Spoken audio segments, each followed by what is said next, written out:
Assalamualaikum warahmatullahi wabarakatuh. Jumpa lagi dengan Sony Mahewal Jalan-Jalan. Kali ini channel kami akan membahas tentang 7 prasasti yang telah ditemukan di Kabupaten Batang. Dari ketujuh prasasti tersebut, mari kita bahas satu persatu ya, agar kalian semua tahu bahwa di Kabupaten Batang ini terdapat 7 prasasti yang telah ditemukan.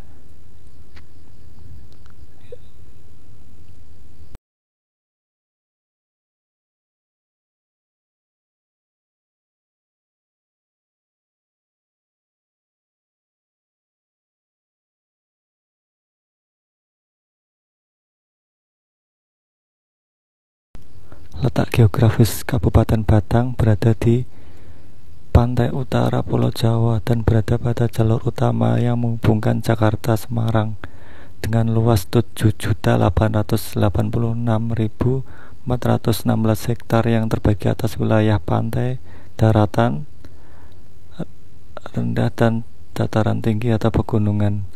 Wilayah Kabupaten Batang terdiri atas 15 kecamatan, 239 desa, 9 kelurahan. 15 kecamatan tersebut adalah Batang, Warongasem, Wonotunggal, Bandar, Blado, Tulis, Subah, Gringsing, Tersono, Reban, Limpung, Bawang, Pecalungan, Kandeman, dan Banyu Putih. Sebagian besar wilayah Kabupaten Batang merupakan perbukitan dan pegunungan. Dataran rendah di sepanjang pantai utara tidak begitu lebar. Di bagian selatan adalah dataran tinggi Dieng dengan puncaknya Gunung Prau 2565 meter di atas permukaan laut. Kondisi wilayah Kabupaten Batang merupakan kombinasi antara daerah pantai, dataran rendah, dan pegunungan, menjadikan Kabupaten Batang berpotensi sangat besar untuk agroindustri, agrowisata, dan agribisnis. 15 kecamatan Kabupaten Batang bisa Anda lihat di gambar berikut. Selama ini para peneliti sejarah hanya mengenal Mataram kuno atau Kerajaan Medang berdiri abad 9 sampai 10 di dataran Kedu. Namun belum ada yang berpikiran untuk meneliti daerah pesisir pantai utara, terutama di Kabupaten Batang.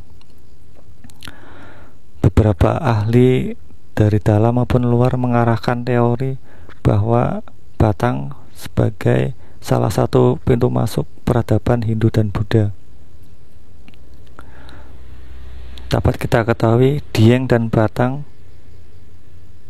mempunyai kesamaan adat istiadat, mempunyai kesamaan baik bentuk bangunan dan bentuk arca. Dieng yang selama ini kita ketahui di Jawa Tengah merupakan peradaban Hindu-Buddha yang cukup tua dan belum terbantahkan sampai sekarang. Selama ini pesisir utara menjadi kajian yang gelap bagi penelitian Mataram kuno. Para peneliti selalu fokus pada dataran Kedu. Baru pada tahun 1977 tim dari Suyat Misatare yang memberi perhatian khusus pada daerah pesisir utara Jateng. Hasil penelitian tersebut, mereka menemukan beberapa temuan, antara lain 7 prasasti yang ditemukan di kawasan Kabupaten Batang, Jawa Tengah.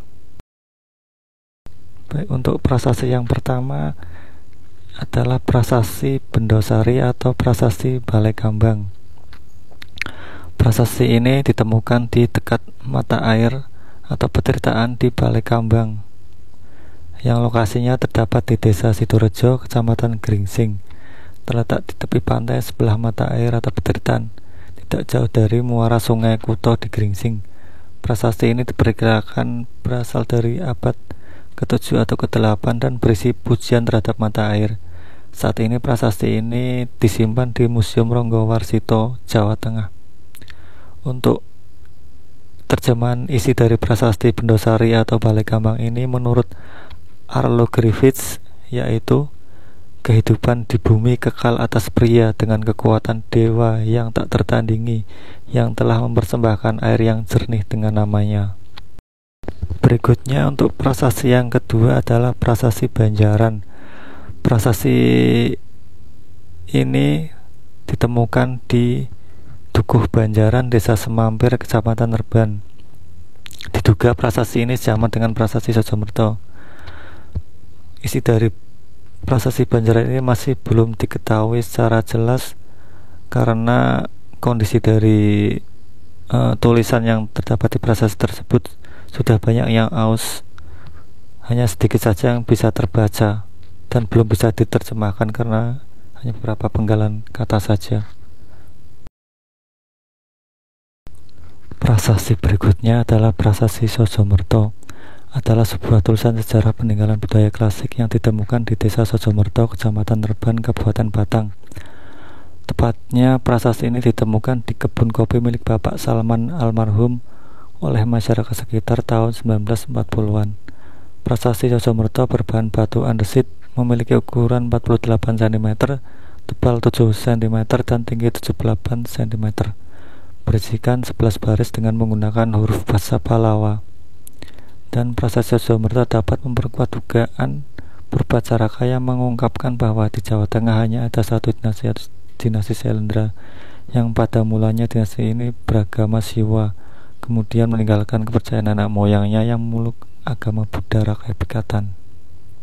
Untuk isi atau terjemahan dari prasasti Sojomerto, yaitu hormat kepada Dewa Siwa, Batara Prameswara, dan semua dewa yang terhormat. Hyang Mi adalah dari yang terhormat Bunda Santanu adalah nama ayahnya, Badrawati adalah nama ibunya, Sambula adalah nama istri dari yang terhormat Sailendra. Kemudian prasasti berikutnya ialah prasasti Kebokoh. Isi prasasti ini belum dapat diketahui secara pasti, namun ada dugaan yang mengungkapkan bahwa isi dari prasasti Kebokoh ini adalah berisi mengenai hadiah pembebasan tanah pada masa itu. Ada pula dugaan bahwa isi dari prasasti tersebut berhubungan dengan dana atau pemberian hadiah.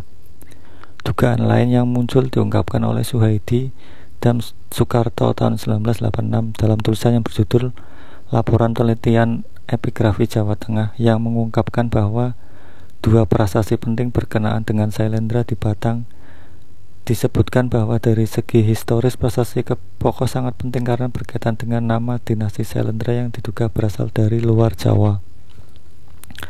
Isi prasasti dari Kebokoh sebagai berikut: Hiyat dana yats umaga yats nanam aga ta yadua abya widadi widana wiwata simana dijana swindina nadala. Ini sangat menarik sekali ya, terutama pada kata simana dijana yang mungkin penjelasannya akan kita jelaskan di video yang lainnya. Dikutip dari Suhadi Soekarto tahun 1986, dalam bahasa Indonesia berarti sedekah. Persembahannya diberikan oleh seorang raja kepada suatu daerah atau bangunan suci. Lokasinya terdapat di Dukuh Kebokoh, Kecamatan Belado. Prasasti ini ditulis dengan huruf bahasa Pallawa dan bahasa Sanskerta. Sisi belakang bergambar bulan sabit. Prasasti ini berasal dari abad ke-7 Masehi. Prasasti ini ditemukan di tanah milik Bapak Said, tepatnya berada di dekat pohon besar di tengah-tengah sawah yang tidak jauh dari prasasti Kebokoh sekarang berada. Prasasti Kebokoh ditulis menggunakan aksara kuno dan bahasa Sanskerta sebanyak 6 baris dan terdapat gambar bulan sabit dipahatkan pada sisi belakang. Bentuk prasasti ini balok agak pipih warna coklat alami dan menggunakan batu yang berukuran 30 cm, 35 cm, lebar 19 cm, tinggi 63 cm, dan tebal 21 cm. Adanya pahatan bulan sabit tersebut menimbulkan dugaan bahwa prasasti tersebut dibuat pada awal tanggal 1 sampai 15. Hal ini dikarenakan bulan sabit selalu muncul pada awal bulan tanggal 1 sampai 15, sehingga dugaan itu dapat muncul. Namun Prasasti ini tidak menunjukkan tahun pembuatan. Kemudian prasasti selanjutnya adalah prasasti Wutit. Prasasti Wutit ini ditemukan di Dukuh Wutit, Desa Tumbrep, Kecamatan Bandar, Kabupaten Batang, Jawa Tengah. Prasasti Wutit ini yang bisa dibaca hanya 10% saja, sehingga sedikit informasi yang didapat mengenai isi prasasti. Isi prasasti yaitu mengenai penetapan sima atau tanah perdikan terhadap Desa Wutit. Kemungkinan Desa Wutit tersebut sekarang menjadi Dukuh Buntit yang ada di Tumbrep, Bandar. Sebagian itu diperkirakan bahwa dalam prasasti tersebut juga disebut-sebut mengenai bangunan suci agama Buddha atau wihara. Namun bangunan suci yang sisa-sisanya ditemukan adalah bangunan candi yang bersifat hinduistis. Kemungkinan temuan-temuan ini, sisa-sisa bangunan candi hinduistis, sudah tidak di situ. Dalam prasasti disebut pula nama-nama orang, di antara yang masih terbaca adalah si Sata atau si Sita, ayahnya Gana. Kata sandang si menunjukkan bahwa pemilik nama tersebut merupakan golongan rakyat kecil, bukan golongan bangsawan. Dalam upacara penetapan sima terdapat saksi-saksi. Para saksi ini nantinya diberi pasek-pasek semacam uang saksi yang berupa uang atau barang. Diperkirakan bahwa si Sata atau si Sita merupakan salah satu di antara saksi. Menurut Soekarto Atmojo, prasasti Wutit yang ditemukan di Dusun Tumbrep ditulis dengan huruf dan bahasa Jawa kuno. Berdasarkan gaya hurufnya, paragrafis terutama huruf Ma diperkirakan pada prasasti tersebut ditulis pada abad ke-9 atau ke-10. Bentuk prasasti ini seperti lingga. Nama yang benar adalah lingga semu dengan ukuran 48 cm, lebar 24 cm, dan tebal 20 cm. Menurut informasi yang saya dapat, prasasti ini sudah disimpan di BPJB Jawa Tengah. Untuk prasasti berikutnya adalah prasasti Indrakila. Untuk prasasti ini karena ditemukan sudah sangat lama sekali, ini kayaknya sudah disimpan di Museum Nasional Jakarta dan informasinya sangat sedikit sekali untuk bisa diungkap. Kita ke prasasti berikutnya saja ya. Untuk prasasti berikutnya atau prasasti yang terakhir ini adalah prasasti yang tertulis di bandalan atau alas Arcanandi yang ditemukan di daerah Bawang. Ini tempatnya paling tinggi ini. Menurut enkripsi yang di bagian alas tersebut terbaca oleh Arlo Griffiths sebagai berikut: Nawas Sivaya Janmaseda. Terjemahan yang memungkinkan adalah penghormatan kepada Dewa Siwa, penyebab terhentinya kelahiran kembali. Griffiths 2012 473 474 disampaikan oleh Uvi Saraswati dalam kegiatan diskusi epigrafi Nusantara 5 Batang pada masa Jawa kuno 9 November 2020. Dari ketujuh prasasti tersebut bisa disebutkan bahwa huruf yang digunakan pada prasasti tersebut antaranya itu 4 prasasti menggunakan huruf atau aksara pasca Pallawa, yaitu 1. Prasasti Bendosari atau Balai Kambang yang ditemukan di Kecamatan Gringsing. Kemudian yang kedua, prasasti Kepokoh yang di daerah Kecamatan Belado. Terus yang ketiga, prasasti Sojomerto yang ditemukan di Kecamatan Rban. Terus yang keempatnya, prasasti Bantalan Arcanandi yang ditemukan di daerah Bawang. Kemudian ada prasasti yang menggunakan huruf atau aksara Jawa kuno, yaitu 1. Prasasti Indrakila atau Salengsingan 2. Terus prasasti Banjaran yang ditemukan di Kecamatan Rban.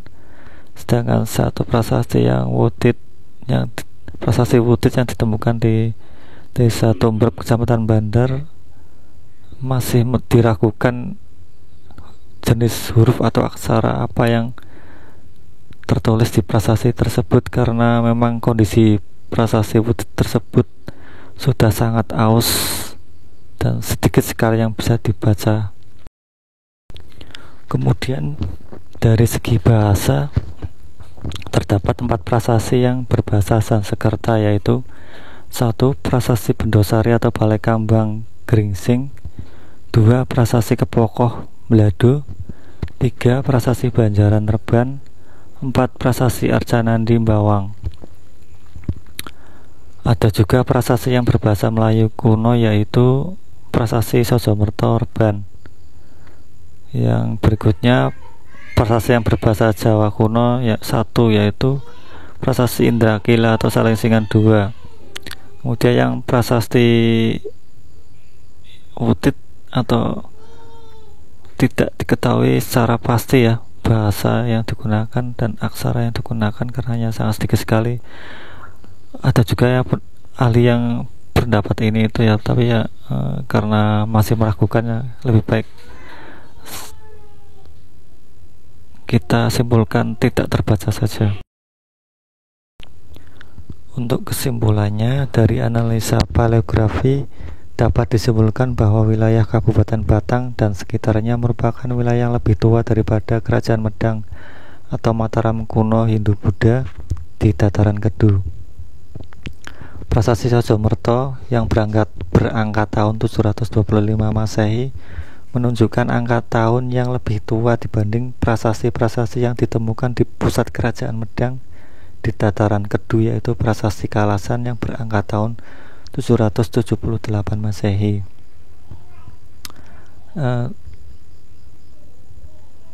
Dan kesimpulan selanjutnya yaitu daerah pantai utara itu adalah tempat masuknya peradaban Hindu-Buddha untuk pertama kalinya di Pulau Jawa.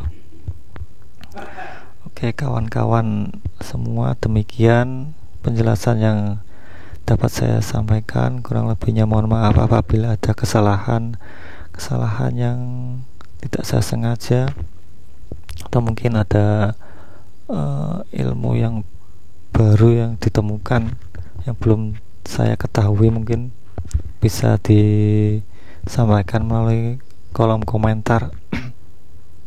Kemudian untuk petualangan selanjutnya kita lanjutkan ke tempat-tempat ditemukan prasasti tersebut. Oke, nantikan Sony Mahewal jalan-jalan berikutnya. Salam budaya, salam sejahtera.